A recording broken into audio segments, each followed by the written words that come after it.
दोस्तों, एक दिन मेरे एक मुखलिस दोस्त जो नेक और परहेजगार थे मुझसे मिलने आए। मैंने उनकी हाल खैरियत मालूम किया। उसने कहा मैं बिल्कुल ठीक हूँ, लेकिन मैंने महसूस किया कि वो किसी गहरी सोच में गुम हैं। मैंने पूछा कोई मसला है?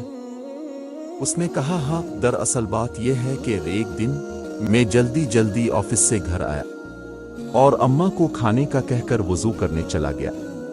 मगरिब का वक्त खत्म होने वाला था। जैसे तैसे वजू किया और नियत बांध ली। दौरान नमाज बार बार अपने गीले चेहरे को अपनी खुली आस्तीनों से साफ करता रहता। थकावट की वजह से नमाज में नींद की झटके आने लगे। बस फिर किया था, सजदे में जाते ही नींद गुनूदगी का झोंका आ गया। नींद में अजीब मंजर देखा, लोगों का हुजूम। हर कोई यहाँ वहाँ भाग रहा था। कुछ लोग कागज तकसीम कर रहे थे। मेरे पास आकर भी कागज थमा दिया जिस पर मेरा नाम लिखा था। पूछने पर बताया गया ये तुम्हारा अमाल नामा है, अब जाकर वहां सामने जमा करवा दो जहां बाकी सब जमा करवा रहे हैं, फिर नाम पुकारा जाएगा फैसले के लिए। मैंने भी जाकर कागज जमा करवा दिए और लाइन में वापस आ गया और अपने नाम पुकारे जाने का इंतजार करने लगा। नाम पुकारा जाने लगा, फुला बिन फुला जन्नत, फुला बिन फुला जन्नत। अब तीसरे नंबर पर मेरा नाम पुकारा गया। मेरे पांव के नीचे से जमीन निकल गई। अल्लाह, अब क्या बनेगा? साथ ही फैसला भी सुना दिया गया जहन्नम का।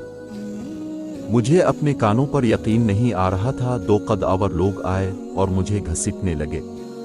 मैं पुकारने लगा रुको रुको, शायद ये किसी और का नाम होगा। मेरा तो जन्नत वालों में आना था, मगर मुझे गुस्से से खामोश करवा दिया गया। हमारे यहाँ फैसले में गलती का इम्कान ही नहीं। मुझे जहन्नम की तरफ घसीटा जा रहा था और मैं मदद की भीख मांगता जाता। ना मैं झूठ बोलता था, ना धोखा फरेब देता, ना शराब और जिना जैसे काम में मुलव्विस था। फिर जहन्नम क्यों? मगर कोई सुनने को तैयार नहीं था। जहन्नम की गर्मी मुझे महसूस होने लगी। अंधेरे गड़े में मुझे फेंकने को तैयार खड़े थे। मुझे अचानक अपनी नमाज का ख्याल आया। नमाज नमाज कहाँ हो तुम? नमाज भी खामोश। जहन्नम की आग के शोले मुझसे लिपटने को बेचैन हो रहे थे और मुझे जहन्नम में धक्का दे दिया गया। मुझे जैसे ही धक्का दिया, एक सफेद बुजुर्ग ने फौरन मेरा हाथ थाम लिया और मुझे जहन्नम से बाहर खींचते हुए बाहर निकाला।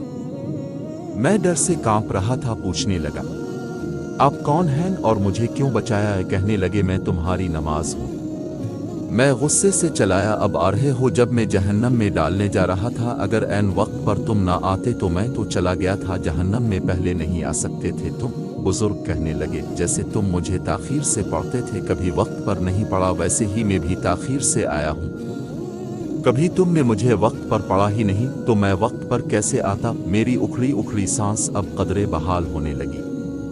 मेरी माँ ने आकर मुझे सजदे में हिलाया तो मेरी आंख खुली। बेटा खैर है? तुम नमाज पुकार रहे थे सजदे में।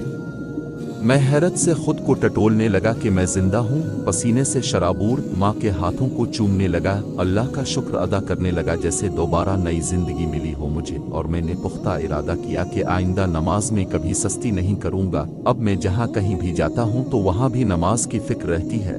कान हर वक्त आजान सुनने को तैयार रहते हैं। अब मैं लेट नहीं होना चाहता नमाज में।